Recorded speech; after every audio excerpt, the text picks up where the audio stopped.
of Microlearning once again, this time with Kate from 7 Taps, which is very exciting. So first of all, thank you for taking the time out to join us. And as is kind of becoming my catchphrase, I'll get out of the way and hand over the screen to you. Thank you so much, Tom, for such an intro, and thanks for having me here. Hey, everyone, I'm really excited to be here, and I've already seen lots of familiar names in the chat, so hey, everyone. And today we're gonna talk about microlearning examples and how to use them right away. First of all, just a quick intro for people who are not familiar with me or 7 Taps. I'm an L&D professional with a marketing background. Previously, I worked for an L&D consulting company, and now I'm a very passionate business owner. And 7 Taps takes most of my time and energy. I guess this good boy on the second picture would love to get the same attention, but currently I'm all in my work. As you can also see from the picture, I'm a fan of Tim Slade's book. Let me know if you are in their community too. And yeah, hey, Mike. Before we start, I'd love to make just a quick note that I'm not a professional public speaker, and probably you will notice that I like some skills in this field, but I have a great background in the L&D, and thanks for the experience of building my own tool, 7 Taps Microlearning, that has recently reached the #1 spot for microlearning platforms and is used by already 7,000 clients all over the world. I have lots of examples to share with you, so just forgive me if this session won't be as interactive as you like it to be. And if you have any suggestions on how I could improve my presentations and deliver more value to you, just let me know. I'm happy to, and I'm open to take this feedback. And also, I know that just for the sake of engagement, I should look directly in the camera eye. But frankly, for me, it's a bit discomfort. So I'll try to do my best, but forgive me if I won't look right at you. So let's go. First of all, I'd love to get some information about your experience with microlearning. And if you are okay with that, please put in the chat 1 if you have never created any microlearning assets. Put 2 if you know a few tricks, and put 3 if you can call yourself as a professional creator. I hope there are more than 3 folks in this session. Thanks, Linda, for joining in. Thanks, Stefan. And by the way, during this presentation, I will try to keep my eye on the chat. And if I understand how my answers would fit in my presentation naturally, I will answer them right away. So feel free to post your questions. I will take an eye on that. So more twos. Oh, we have 1 proficient creator here. Camille is not sure whether their experience might be as a kind of a beginner magician or a proficient creator. Hello, hello. So yeah, I guess I have an understanding. We have a range variety of experts here, so I'll try to be available for all of you. And I suggest we start with the definition of microlearning. And I know that you're all fed up with the concepts like it's a bite-sized learning, or you should deliver some learning chunks, because the internet is flooded with such kind of articles. But for me, having a good definition means that you have some practical basis of how you should proceed with the implementation of this approach. And I prefer turning to the great definition put together by Carol Kopp and Robin DeFelice in their book Microlearning Short and Sweet. Actually, that's the #1 resource I always recommend for any microlearning enthusiast. a very practical guide on how you could embrace this approach. So, according to Carol Kopp and Robin DeFelice, microlearning is an instructional unit that provides a short engagement in an activity intentionally designed to elicit a specific outcome from the participant. And let's dive deeper into the elements of this definition. First of all, instructional unit. It can be a learning activity, it can be a video, it can be a text message or a job aid, or it can be a 7 taps piece. Just think of one entire piece of instruction that stands by itself. Then, short engagement. Actually, that's a challenging point because microlearning experience is not meant to last beyond a few minutes, and naturally, different learning or performance needs require different lengths of time. And I'm not a fan of standing that you should just limit your asset with 1 minute and no longer. Personally, I stick to the take that the shorter the better and far more likely to be read, understood, and applied. But again, it all depends on the context you are aiming at, and it depends on your learning objective. Sometimes you can allow yourself to even deliver 10-minute bite and it still be a microlearning asset. Sometimes you will have only 30 seconds to help your employee, to help your participant to overcome the business challenge. And also, without some type of engagement, the value of microlearning is lost. And I'm not here talking about some fun activities. And I'm not advocating for more interactivity and more gamification. Definitely not. Because, microlearning is often used somewhere closer to the moment of performance, right? So your instruction may be less interactive. Just imagine the concept. Your learner is looking for some quick instruction on how to deal with their urgent situation. And what they need to grasp the concept, and they need to get back to their work immediately, already equipped with new skill or knowledge, right? So in most cases, they won't have time to match some visuals together or to drag in the missing words. And as a source of quick engagement, I personally prefer to use quizzes to make learners formulate their own conclusions through answering some short and targeted questions. Next, specific outcome. I guess I won't reinvent the wheel here by saying that microlearning assets should help to facilitate a specific outcome. And in most cases, it will be one learning objective per nugget.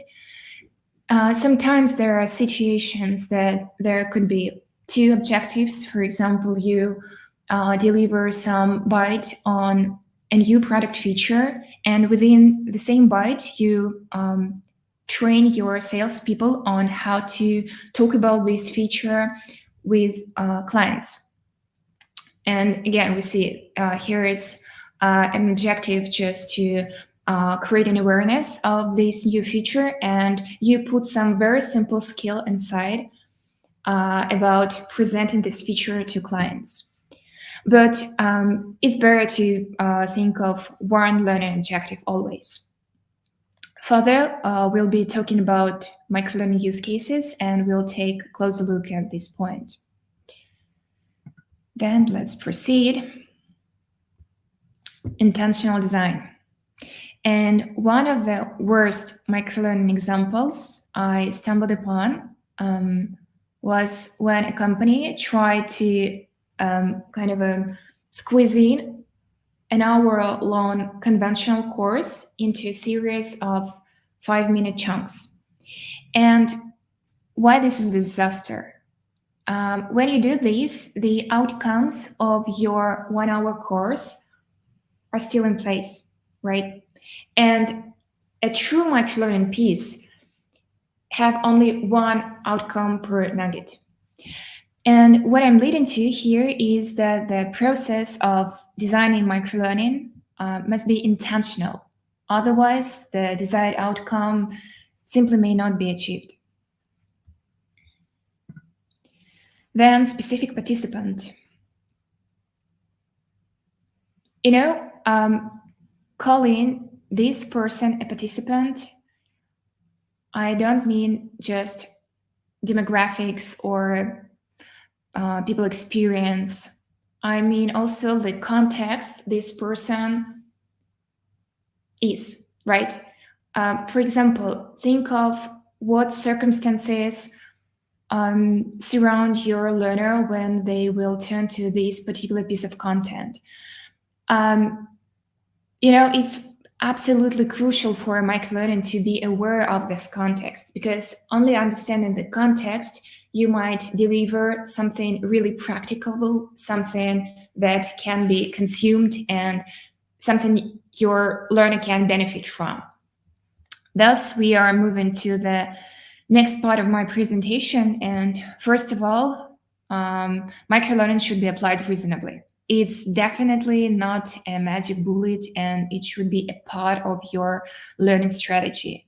Good learning is always a blend of experiences. However, engaging your micro-learning assets, maybe they won't replace just some conventional learning experiences. It's simply not possible to expect one single method to meet every instructional need.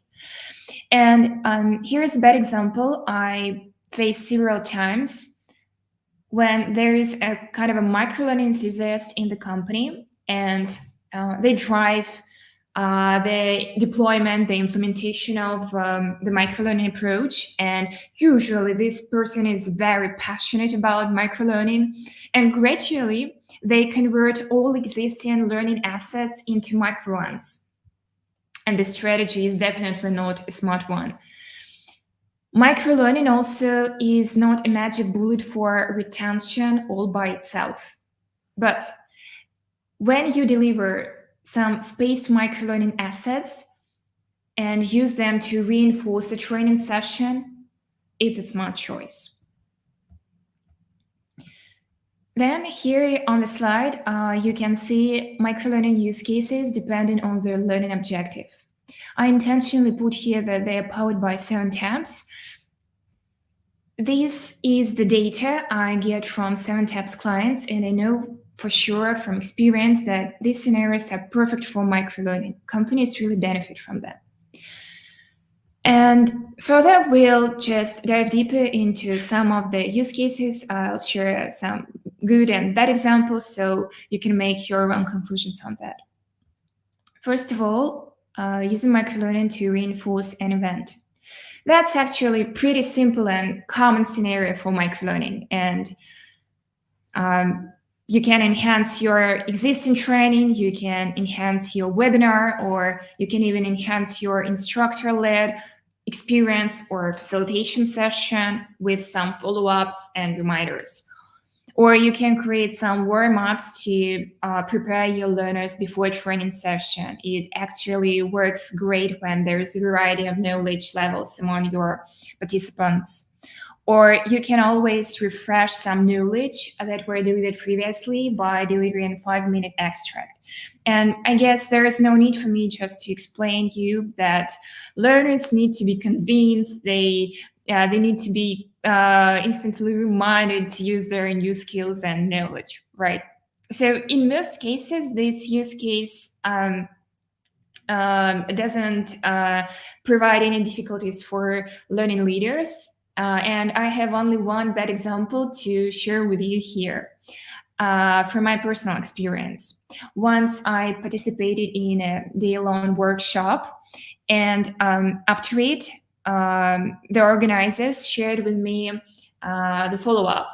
And when I opened it, I realized that they simply, I don't know how they managed to do that, but they squeezed in almost the script of the day into one long PDF file. And I was looking for some visual associations to share with you, and I guess I felt as if I were the golden retriever on this photo. So don't do that. Don't try to squeeze in everything. Follow-up and reminder is a very short and targeted extract of the main information you delivered previously. Then using microlearning to introduce a skill. And the main point here is that you should introduce a very simple skill. A good example is when you create some microlearning asset for your sales team on how to handle one particular customer objection. This is a very small and discrete concept you can aim at. Or you just think of presenting a skill of how to deal with new software or how to fulfill one particular job task using this new corporate software. So you see, that's something very small and discrete. And it works great also with the so-called refreshing training. A good example here. My brother, my older brother, used to work as a sales rep for a pharmaceutical company. And of course, they had regular training. It was great. But I remember that my brother would create some kind of a cheat sheets that he used to refresh his knowledge before the appointment with the doctor. I mean, when he sat somewhere in the healthcare facility, just waiting for this appointment. And now thinking about it, I understand that those handmade cheat sheets should have been provided by the L&D department, right? And just thinking about the context, we understand that our learner resort to this type of content to refresh something. They don't need to go through the 30-minute long webinar. They need just the extract of information they could just recall and finally put into practice during the upcoming meeting. But a bad example here is when you try to force someone to go through a microlearning course that was originally designed for a longer and more in-depth format. That's definitely a recipe for disaster. And one bad example from my experience, just recently, I decided to take a course on copywriting for instructional design. And I should say that I respect the author a lot, and I was all willing to take this course, and I had no idea about the way they would deliver this course. So I purchased it. And despite my huge interest in the subject and despite my sincere willingness to consume this information, I was not able to do it. The reason? They just cut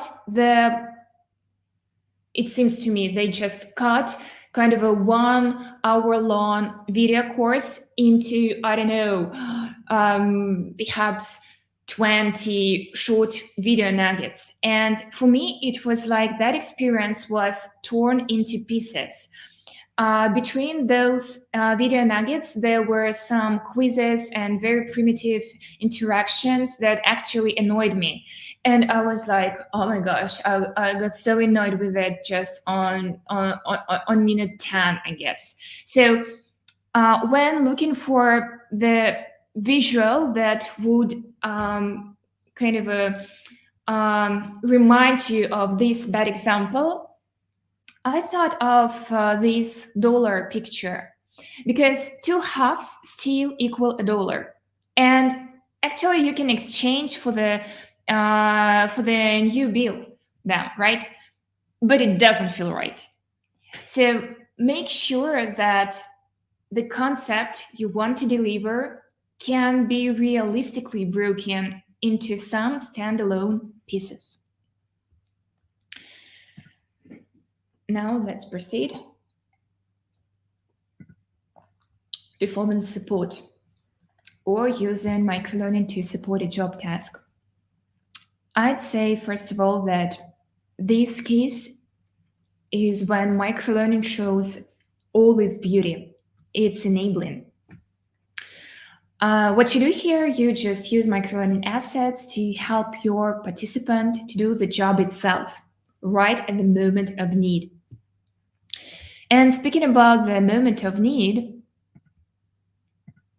I should refer to the Gottfredson and Moshe's research on when someone at work needs learning materials. That's a solid and thought-provoking framework, highly recommended. So Gottfredson and Moshe say that training is needed for moments 1 and 2, while support materials are more appropriate for moments 3, 4, and 5. Deliver something extremely specific. Personally, I prefer to call such learning nuggets as how-tos. That's something practical behind this short word for me. And let's get back to the example. I have a bad example to share with you here. Actually, that's a story of a good friend of mine. She once faced some unexperienced problem with their corporate software when she was talking to an angry customer. So the situation was actually intense, and she managed to access their corporate library, and she managed even to find the appropriate piece of content about how to deal with this issue, and she opened it, and just in a second she realized that it's absolutely useless for her. The reason that microlearning asset was so excessively interactive that she just understood that it would take too much time for her to go through the puzzles and quizzes and inbuilt games. And I reached out to her yesterday asking for some great visuals to describe her feelings, her emotions, and that situation. And she shared this picture, childish maze, and that was exactly how she felt when she was all alone with her problem, having that microlearning asset in front of her. So you see, I'm pretty sure that that was not a plan of their L&D department. They were striving to do their best. They designed a great asset, but when we consider the context in which the learner resort to that particular content, it was just poorly reflecting the surrounding, the environment. So make sure that your learning asset fits the real world, the real life. And one more reason I really love performance support with microlearning is that, you know, our learners actually were not hired for coming through some learning pieces. They were hired to deliver some job. They were hired to deliver some operational duties, right? And that will be always their first priority. Learning will come second in most cases. So think of making your learning assets enabling. That's why we actually all are here. That's why L&D industry exists. We try to enable our learners with some materials to help them perform better, right? And to earn more money for a company. Then the next use case is when you prototype e-learning. Actually, that's also one of my favorite use cases, and unfortunately, it's the one that people do not talk a lot about. So you can use microlearning to prototype some conventional e-learning modules. Don't dive into, I don't know, designing a long, full-fledged learning asset. Start with something small, present it to stakeholders, or I don't know, even run an experiment with your learners, get feedback, and thus you can come up with something really valuable and outstanding as a next step.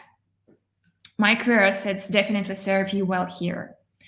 There's only one challenge you may face on this path, is that prototyping content means you should produce content really quickly. Otherwise, it doesn't make sense, right? And to make a really good impression and to get at least fair results of your experiment, your prototype should look at least visually appealing, right? And not every tool provides you with such capabilities. That's why while preparing to this presentation, created a very short and super quick prototype, kind of a reminder of this presentation in 7 tabs. You can see the QR code right on your screen, and you can take your smartphone and scan it. And thus you'll get a quick reminder of what I've delivered previously. I hope that you will enjoy it. Also, I have a link that I can share with those who are not familiar with scanning process. I hope that Tom will help me with putting this link in the chat. And yeah, what I'd love to deliver next is to make a kind of an announcement about the Microlearning Conference. I hope that it won't sound like a sales pitch. This is a place that will be of huge interest for all the microlearning enthusiasts. We will bring together some of the biggest names in the L&D to spill the beans on how they use microlearning as part of their training strategies. And on the upcoming episode on February 24, we'll talk about how to run a microlearning pilot to get buy-in within your organization. We will talk about developing module-based training like HubSpot. And amazing Karen North will share her experience on using microlearning for performance support. And we'll bring joy, tons of surprises and digital magic and hands-on experience. If you simply bring yourself, all are welcome. It's free, and I'm really looking forward to see you all there. And one more announcement for microlearning folks that are willing to get a deeper understanding of how they could embrace and benefit from this approach.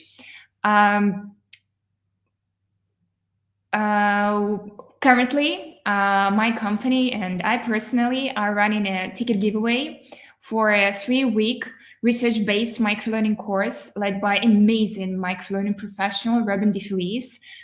If you haven't read Microlearning Short and Sweet book, you should definitely read it. It's a great resource.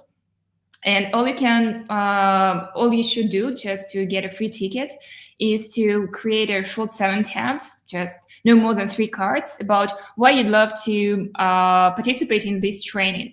Share it on LinkedIn, and on February 15, I will pick the 8 winners. Perhaps there will be more if I will be all enthusiastic about entries. So yeah, feel free to join. That will be a great training. I visited one of her courses practically, and I really enjoyed the atmosphere. I can't even put into words how engaging and how practical it was. So having said that, I will wrap up and share some time for answering your questions. This is my LinkedIn profile. Feel free to connect. And if you have any ideas for me to enhance my presentations, and if you can share some skills on public speaking, I'm definitely open to that. Feel free to connect. I'm happy to chat with you.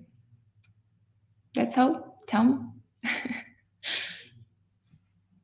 Thank you so much for putting the link in the chat. Awesome. No, I think that was fantastic. So guys, if you've got questions, now is the time. It's the lunch break after this, so don't worry. Biscuits soon, if you were clever enough to buy biscuits ahead of time like I did. but no, you can't have any of mine. Let's jump into the question we already have, which I think is a great question. Let me just move us out of the way. From Morgan, how to decide when microlearning is the right way to go? Is it just a balance between focus and just in time? That's a great question, Morgan. And actually, I'm not a fan of just trying to introduce microlearning because it's something trendy or you should introduce it to your organization. I try to start with running kind of a needs assessment, and when I understand that I can deliver this particular knowledge and I can train this particular simple skill with some microlearning asset, I don't need actually a full-fledged e-learning module on that. Then go micro. It doesn't make sense when you just try to kind of think of some opportunities you might come up with.